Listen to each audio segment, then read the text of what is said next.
Disculpen la tardanza, vamos a comenzar con esto. Ok, déjame presentarte. Bueno, pues buenas tardes a todos, gracias por estar aquí. Tengo el gusto de presentarles al maestro Fidencio Galicia. Fidencio estudió en la Facultad de Ciencias, si no me equivoco. No sé mucho de él, pero él ofreció dar la charla. Se ve que es una persona muy entusiasta. Entonces vamos a escucharlo con atención lo que nos quiere platicar, ¿de acuerdo? Adelante, Fidencio.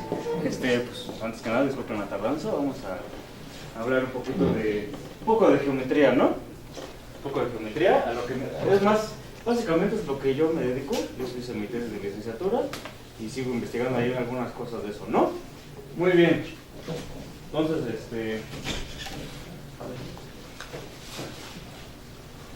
¿Está prendido? Sí. A ver.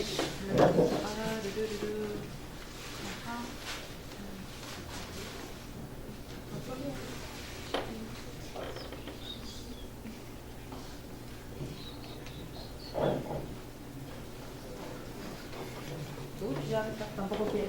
¿Sí estaba funcionando? Sí. Está prendido. No sé cómo.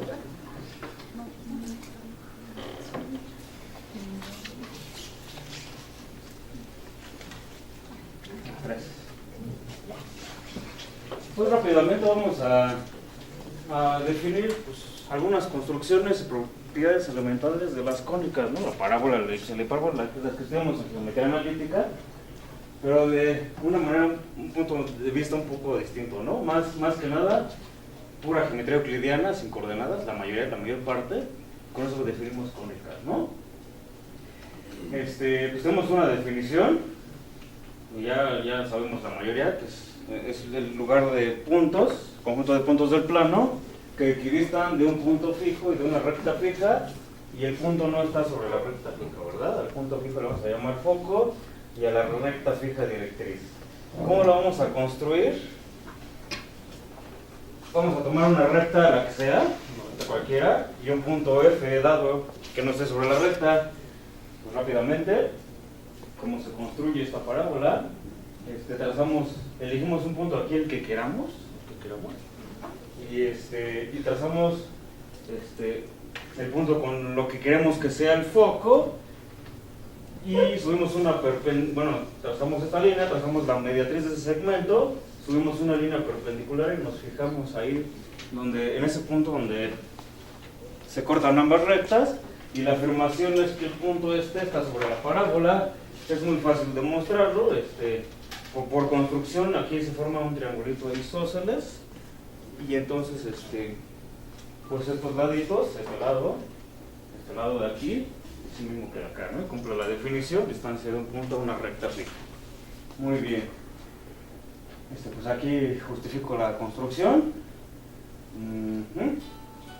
Y cómo termino de construir la parábola, pues ya que construí un punto, ¿cómo le hago? Pues varío este P sobre esta recta y termino de construir más puntos, ¿no?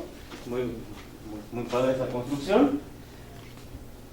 Y pues aquí ya ilustro pues el lugar cuando este punto se mueve sobre esta recta, ¿verdad? Estas rectas van a ir variando sobre la curva y van a ser tangentes además pues a nuestra parábola, ¿verdad? Muy bien. Una elipse rápidamente. Nada más estamos recordando definiciones elementales. Pues ese va a ser el conjunto de puntos, tal que su suma de distancias a dos puntos fijos pues es una constante dada. Y también tenemos una construcción bonita de la elipse. Aquí la justifico. Vámonos a la gráfica. ¿Cómo se construye?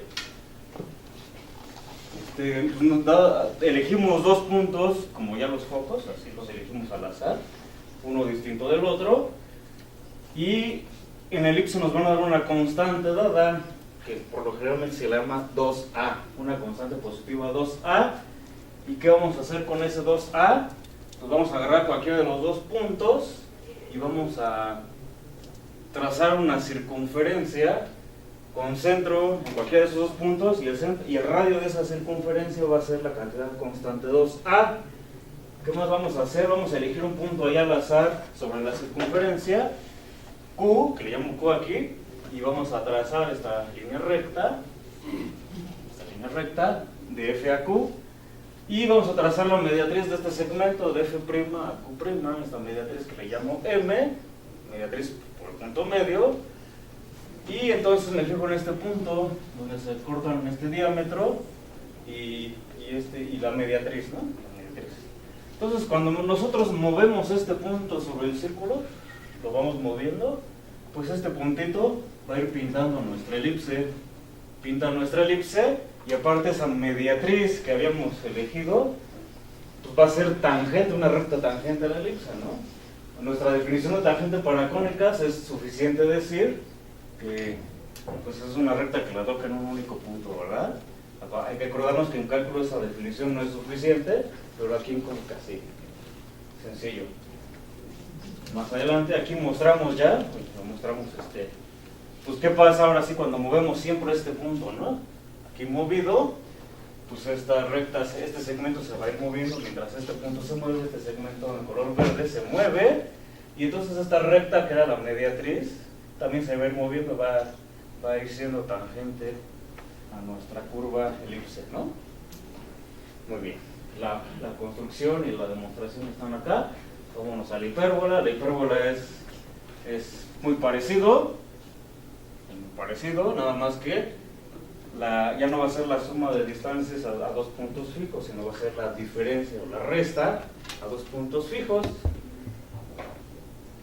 Muy bien, pues todo eso se justifica, como les dije hace ratito, con triángulos, geometría euclidiana, congruencias, ¿no? Semejanzas. Igual la construcción es la misma como en el elipse, nada más que en el elipse me tomé dos puntos interiores a la circunferencia. Ahora en la hipérbola vamos a tomar uno dentro, de hecho va a ser el centro de la circunferencia, y uno fuera.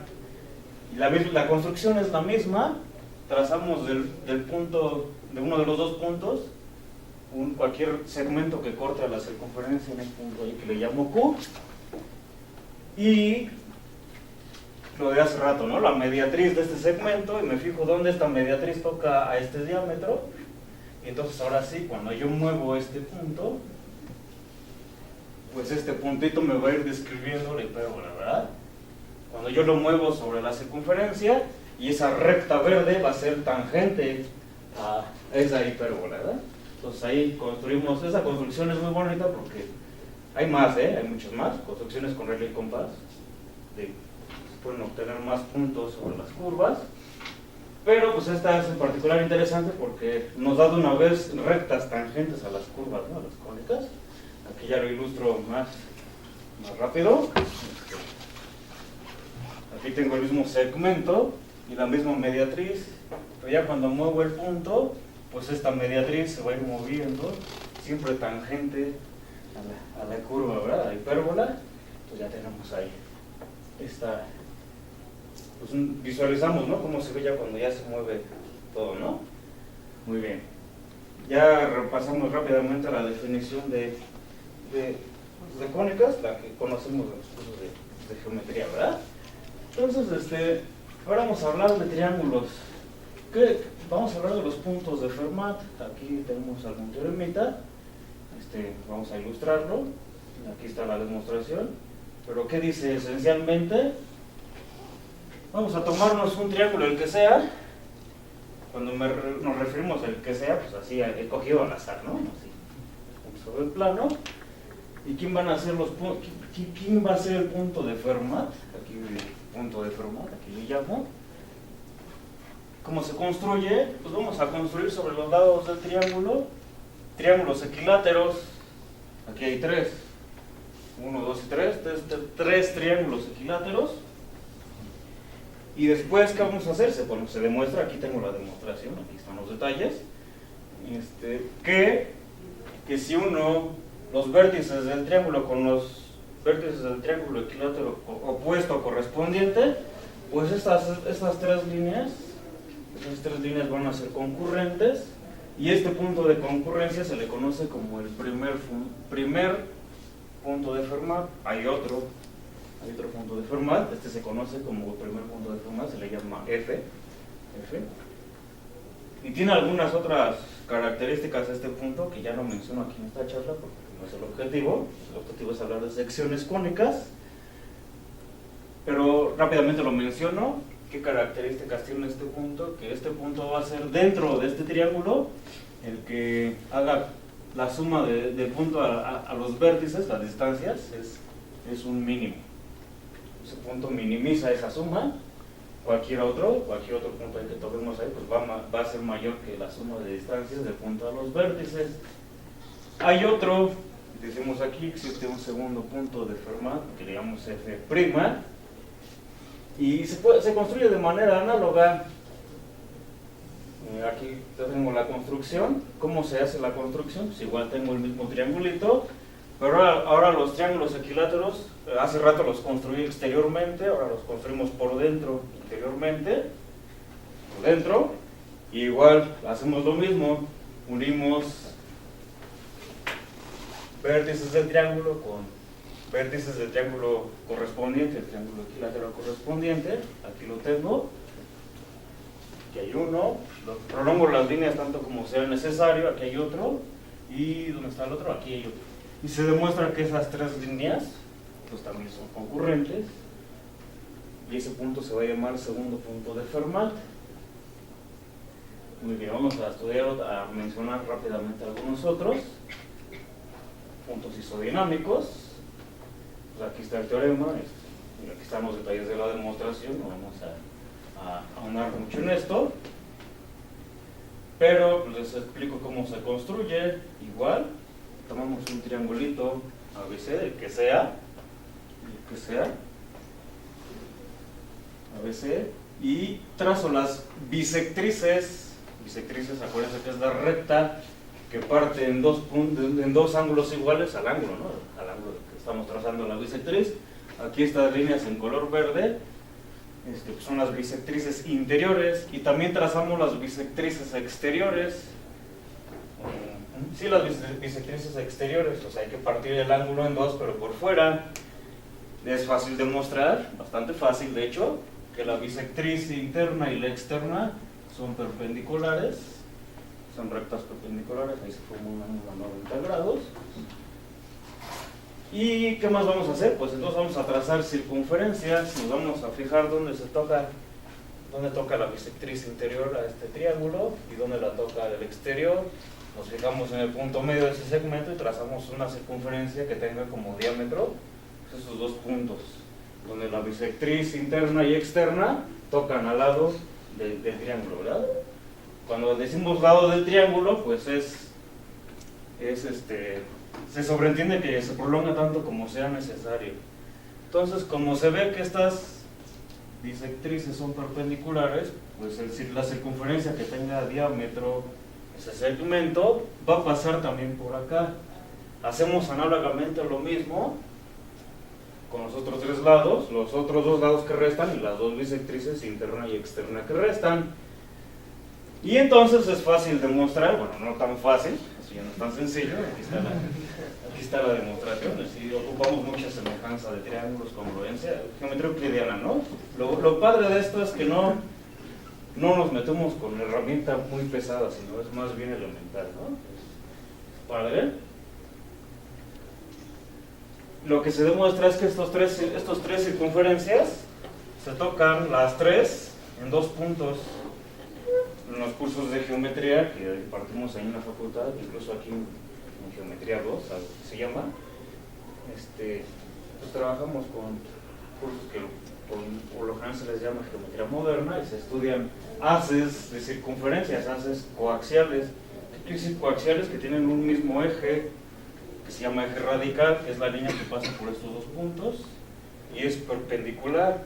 Porque más aún, los centros de estas tres circunferencias pues, están en una línea recta, eso también podemos demostrarlo. Y como les decía, pues, las demostraciones pues, son muy elementales, ¿no? Que es lo bonito de esto, que no nos metemos con herramientas sumamente pesadas, ¿no? Muy bien, aquí tengo la prueba.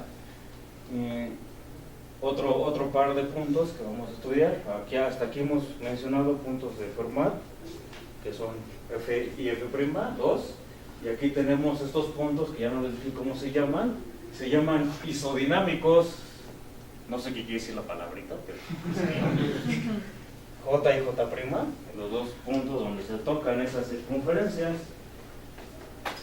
Circunferencias coaxiales son, pues en este ejemplo, todas las que pasan por los mismos dos puntos.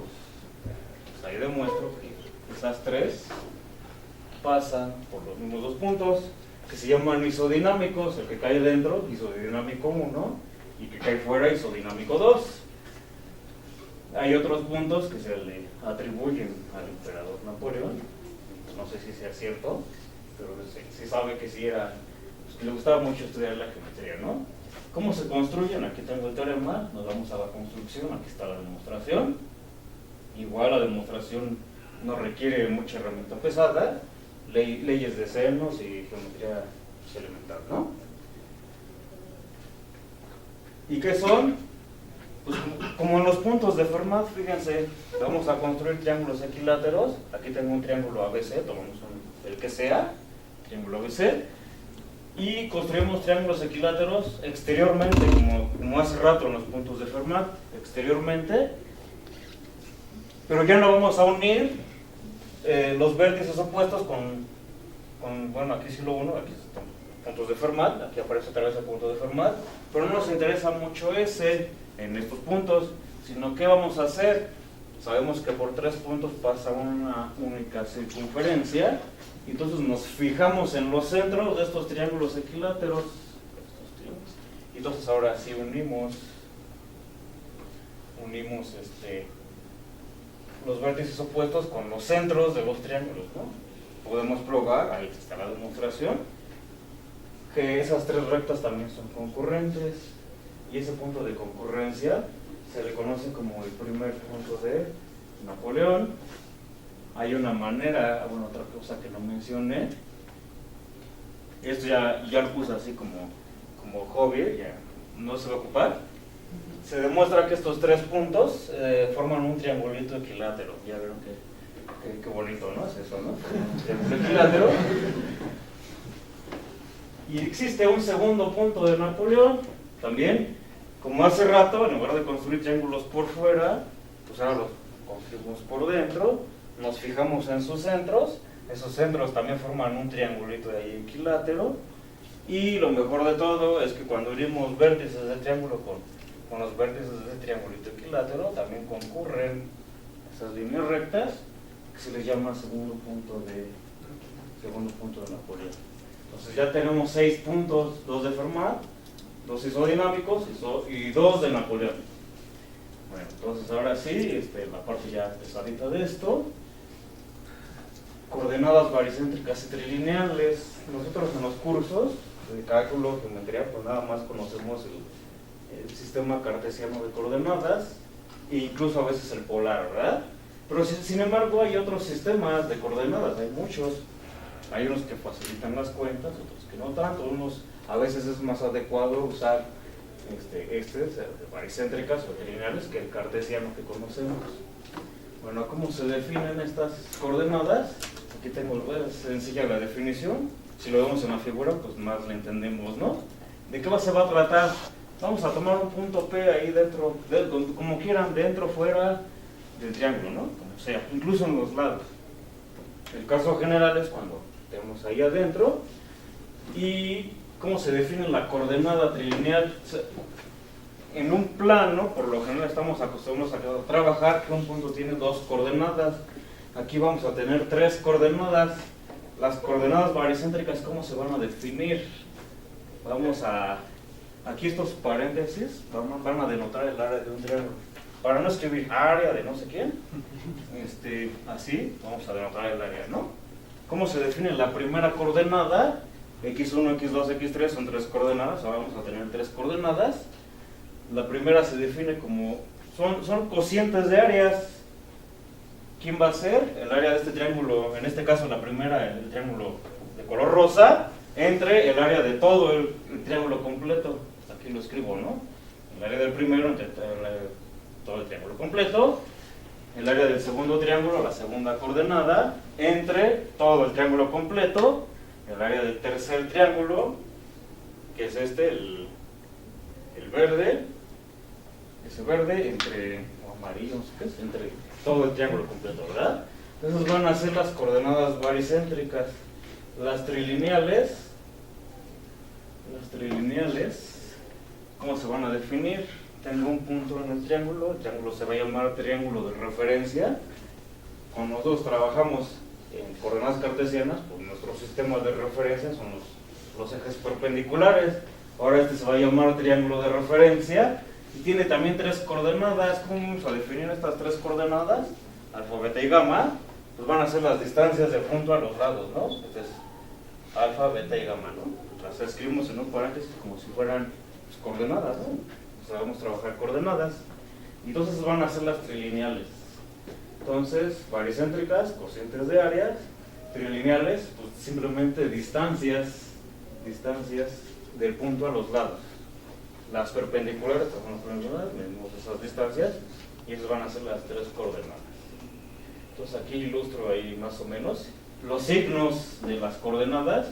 Cuando está dentro, pues vamos a convenir que son positivos, y ya cuando están en cada uno de estos tres, pues, digamos semiplanos, pues así van a tener signos esas coordenadas, ¿no? Bueno, ¿cuál es el propósito de estudiar coordenadas baricéntricas o trilineales? Pues es el siguiente. Bueno, aquí unos teoremitas que a lo mejor nos saltamos, pues es la relación, cómo se relaciona un sistema de coordenadas, cómo relacionamos coordenadas baricéntricas con trilineales. Aquí las estoy escribiendo la relación, ¿no? Alfa, beta y gamma son las trilineales. Para no escribir áreas, delta pues es el área de todo el triángulo completo y así se relacionan, ¿verdad? Pues ahí está la demostración. Otro sistema de coordenadas que sí ya es un poco más conocido, pero no tanto, es el sistema oblicuo. Pues es como trabajar con coordenadas cartesianas rectangulares, nada más que ya no vamos a tomar los ejes perpendiculares, sino oblicuos, así un ángulo, ¿no? Un ángulo, y aquí pues paso de coordenadas rectangulares a coordenadas oblicuas. Ahí están las relaciones, aquí tenemos relaciones, y hay que recordar algún teorema importante en coordenadas cartesianas rectangulares, o sea, el plano cartesiano que conocemos. Dados tres puntitos ahí, que no estén todos alineados, podemos calcular el área del triángulo que forman los tres puntos así, con un determinante de 3 por 3 formado por las coordenadas de los puntos multiplicado por un medio, y salvo ahí algún valor absoluto, ¿no? Y entonces, pues, esto es en coordenadas cartesianas, pero rectangulares. En el sistema oblicuo se demuestra que el área del triángulo es casi la misma, nada más que hay que multiplicar por el seno del ángulo, de este angulito, del sistema oblicuo, ¿no? Por el seno del ángulo. Entonces un área también se calcula así, determinantes de 3 por 3. Y ahora vamos a ver, bueno, aquí veo cómo se relacionan las coordenadas oblicuas con las baricéntricas trilineales. Movemos el triángulo, más bien tenemos un triángulo dado ahí, y ahí considero los lados como los ejes oblicuos, y con eso podemos deducir más cosas. Aquí están los detalles. ¿A qué llego al final? Bueno, a propósito de esto, ahora el área del triángulo en estas coordenadas pues sigue siendo un determinante de 3 por 3, pero por la cosecante de cierto ángulo. ¿De quién es el ángulo? Estoy hablando de si tengo un triángulo ABC, pues del ángulo que se forma en B. Entonces, así se calcula esta área. Y ahora en coordenadas trilineales, pues así es el área, ¿no? Ese determinante y ese cociente, ¿no? Bueno, lo importante de esto es que tres puntos dadas en coordenadas trilineales o baricéntricas van a ser colineales solo si este determinante se anula, parecido a los resultados que obtenemos en cálculo y geometría analítica. Los tres puntos son colineales sí, solo sí, pues, el determinante se anula. Y aquí tenemos algunas relaciones, como calcular coordenadas baricéntricas trilineales. Y bueno, vamos a hablar ahora de coordenadas baricéntricas y trilineales homogéneas. No voy a meter en detalles, pero ¿de qué se trata esto? Bueno, por lo general las coordenadas, ya sean baricéntricas o trilineales, ¿no? Pues son tres números, o x1, y1, c1, como quiera, ¿no? Y por lo general siempre tienen un factor común todos ellos, digamos lambda, ¿no? Lambda distinto de 0, y entonces pues podemos factorizar ese lambda y queda así como que digamos una prima, d' y c'. Ya cuando factorizamos ese factor constante de proporcionalidad, cuando lo factorizamos, pues ahora estas van a ser ahora nuestras coordenadas trilineales. Nos vamos a olvidar de este factor de proporcionalidad y lo vamos a escribir así nada más para no confundir las coordenadas, para no confundirlas con dos puntos ahí en medio, ¿no? Eso significa que ya que quitamos el constante de proporcionalidad, las coordenadas se van a llamar coordenadas baricéntricas o trilineales, según sea el caso, homogéneas. Ya cuando quitamos la constante de proporcionalidad, aquí, bueno, o sea, hay una relación de equivalencia, saben algo de álgebra de relaciones de equivalencia y conjuntos, pues esta manera de relacionar este constante de proporcionalidad nos da una relación de equivalencia. Y bueno, lo interesante de esto es que tenemos ahí coordenadas trilineales homogéneas de algunos de los puntos notables del triángulo. Acuérdense que los tres primeros puntos que se conocieron son el baricentro, incentro y circuncentro. Hay otros tres, bueno, hay muchos, de hecho hay una lista como de 2000 puntos notables. Aquí pues, dimos otros 6, ¿no? Los dos de Fermat, los dos isodinámicos y los dos de Napoleón. Hay más puntos notables. Y por ejemplo aquí les pongo, ¿no? Ahí se hace una demostración, que ya no puse aquí porque ahora sí, como dice Fermat, pues es demasiado larga, ¿no? Muchas cuentitas ahí. Pero las del centro de gravedad de un triángulo, pues son estas, ¿no? Estas o bien estas.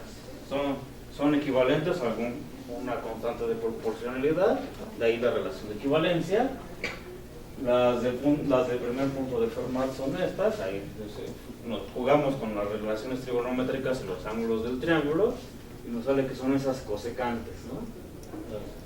Las del punto de Fermat, aquí lo ilustramos, ahí con ángulos de 60 grados, porque los triángulos son equiláteros, ¿no? Así los construimos, y por eso es que sale ese ángulo de 60 grados ahí. Las del segundo punto de Fermat son ahora cosecantes, aquí eran cosecantes, pero con una suma, un ángulo más el ángulo de 60 grados, y aquí es una diferencia, el ángulo menos el ángulo de 60 grados, y igual, ¿no? Son muchas cuentitas. Las del primer punto isodinámico, pues son estas tres, ahora con senos, la función seno, de los ángulos del triángulo más los 60 grados. Las del segundo isodinámico, pues también son con función seno, y con ángulos, y la restan ahí 60 grados. Aquí lo ilustramos. La del primer punto de Napoleón, pues son esas cosecantes, ya no era con el ángulo de 60, sino con 30 grados. La del segundo punto de Napoleón, pues ahora también son cosecantes y con el ángulo, una diferencia con el ángulo de 30 grados. Aquí lo construimos todo, ¿no? Ahí aparece otra vez el triángulo ese equilátero, pequeñito. Y bueno, entonces, por lo que ya mencioné anteriormente, los tres puntos, bueno, tres puntos van a ser colineales y solo si esos determinantes se anulan. Entonces aquí tenemos 1, 2, 3, 4, 5 ternas de puntos, ¿no? Por ejemplo, el ordocentro del triángulo y Napoleón 1 y isodinámico 1 son colineales. Aquí, por ejemplo, el baricentro, el isodinámico 2 y el primer punto de Fermat son colineales, etc. ¿Cómo se demuestra? Pues calculando determinantes y ver que esos determinantes se anulan. En efecto, esos determinantes se anulan. Y tenemos un corolario que dice lo siguiente: ya que tenemos estas tres Bueno, estas 6 ternas de puntos colineales, 6 puntos, de hecho los 6 puntos forman un hexágono, 6 puntos, un hexágono ahí, no necesariamente hexágono regular. Hay un teorema que se conoce como teorema de Pascal. ¿Qué dice el teorema de Pascal? Dice lo siguiente.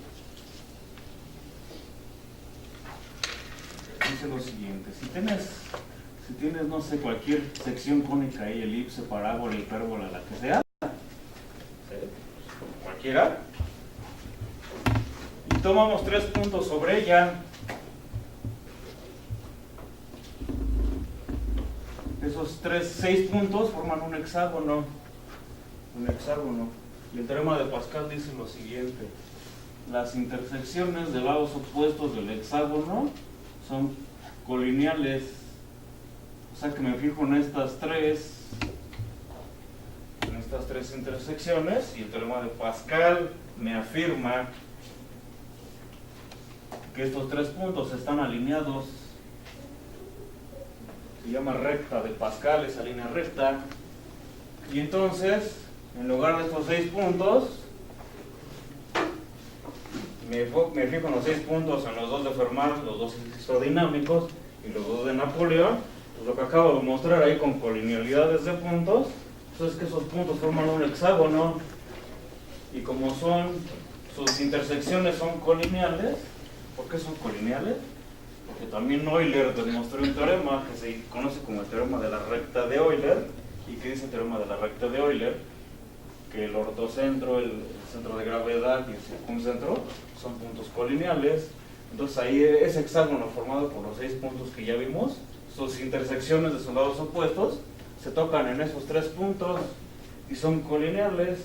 Y como también se cumple el recíproco del teorema de Pascal, pues se concluye que los 2 puntos de Fermat, los 2 de Napoleón y los 2 isodinámicos están sobre una misma sección cónica. Eso es el teorema importante del día de hoy, ¿no? Una sección cónica ahí, que muy padre, ¿no? Y bueno, aquí me dio el elipse, ahí moviendo en el programita ese para hacer figuras geométricas, el Cabri. Ya moviendo ahí los vértices del triángulo, pues me va a dar una elipse, y en ese caso me dio una elipse. También te puede dar hipérbolas, ¿no? Parábolas. Entonces, pues eso es lo que quería platicarles, que 6 puntos estaban en una cónica, ¿no? Asociada a un triángulo, ¿no? Entonces ahí se puede hacer mucha geometría, ¿eh? Mucha geometría. Entonces, como les decía, hay más puntos notables, y hay más cónicas ahí, ¿no? Ya son más complicadas, pero se puede hacer mucha geometría, ¿no? Entonces, pues, es todo de mi parte. Ya sabes, cosas de eso. Si tienen preguntas. ¿Alguna pregunta, jóvenes? ¿Alguna inquietud? ¿Todo claro? ¿Todos los puntos? Sí. Solo no me quedó muy claro con relación de equivalencia. Ajá. Lo que mencionabas, ¿eran los 3 puntos de la línea de Fermat? ¿O lo mencionaste al principio? ¿Eran las proporciones? La relación de equivalencia, ok. Aquí le pongo coordenadas con 2 puntitos. Eso acabo de decir que ya le quité las constantes de proporcionalidad. Ajá. Entonces todos los puntos esos son equivalentes salvo una constante de proporcionalidad, y esa manera de relacionarlos salvo una constante de proporcionalidad es una relación de equivalencia. O sea que las coordenadas homogéneas no son únicas, puede haber más salvo constantes de proporcionalidad. De hecho aquí en el baricentro, aquí son 2, o son estas, cualquiera de las 2 me sirven. Son equivalentes a alguna constante de proporcionalidad. ¿Cómo se determinan esas constantes de proporcionalidad? Pues haciendo pura geometría del triángulo. Aquí están las relaciones, se ocupan leyes de senos, de cosenos, se quitan todos los factores comunes, pues se eliminan y ya tenemos las homogéneas. Y pues el teorema es el mismo, ¿no? Los 3 puntos van a ser colineales y solo si las coordenadas determinantes se anulan, ¿no? Entonces aquí tenemos 2, son equivalentes a constantes de proporcionalidad. De ahí decía que la relación cumple una relación de equivalencia, ¿no? de alguna otra. ¿No hay ninguna pregunta más, jóvenes? ¿No? Ok, le agradecemos a Fidencio.